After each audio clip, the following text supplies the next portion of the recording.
Milo Yiannopoulos has broken the fourth wall. Hey, it's Prince of Queens, and I just realized that the two videos I made about Milo Yiannopoulos have mysterious errors about 15 seconds into them. I am not sure if any of my other videos have such things, but I have not noticed them. Let me know if you see that. Is YouTube shadow censoring me? In celebration of realizing that, I'm going to make yet another video about Milo.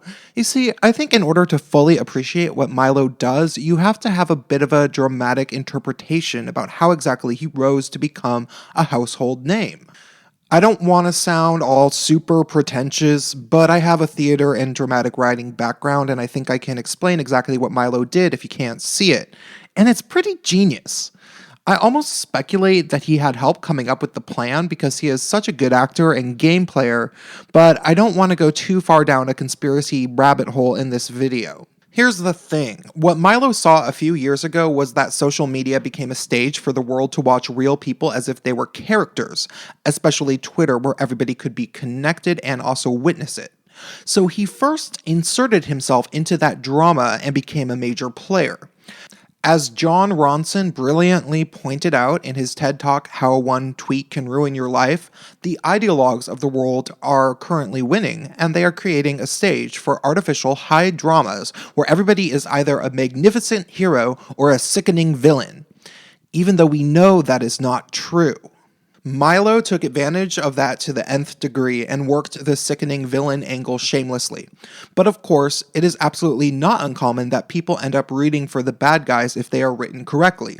And with good guys like Lena Dunham of sister molesting "Why didn't Odell Beckham hit on me at the Met Gala" fame, it is not hard to begin to see a shift in favorability.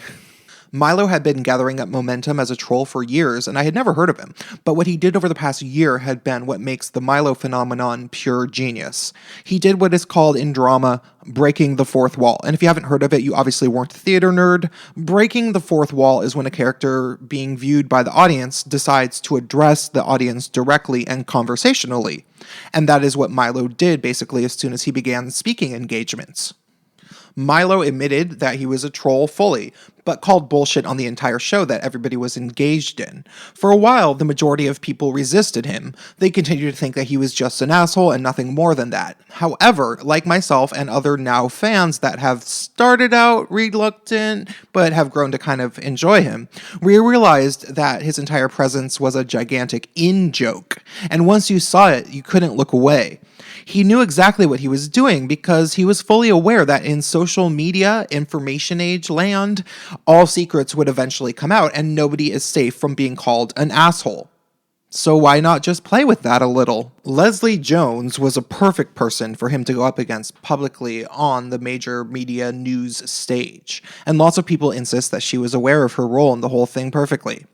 She is not attractive, not particularly funny in my opinion, but also black and female. She was an easy target for him to poke fun of, but also somebody that people who think that they are on the side of the magnificent heroes of the left would have to automatically side with. Because in the mid-2000s, you always have to side with the black woman if you're on the left, right? But what if she's wrong? What if Milo has every right to mock her appearance? What if she retweeted somebody calling him a gay Uncle Tom during the argument anyway? What if months before this had ever happened, she had made several racist tweets about how much she hated white people? What if when examining the conflict, she had almost nothing interesting to say and wouldn't appear on the Rubin Report for a sit-down with Dave because she had him blocked on Twitter too?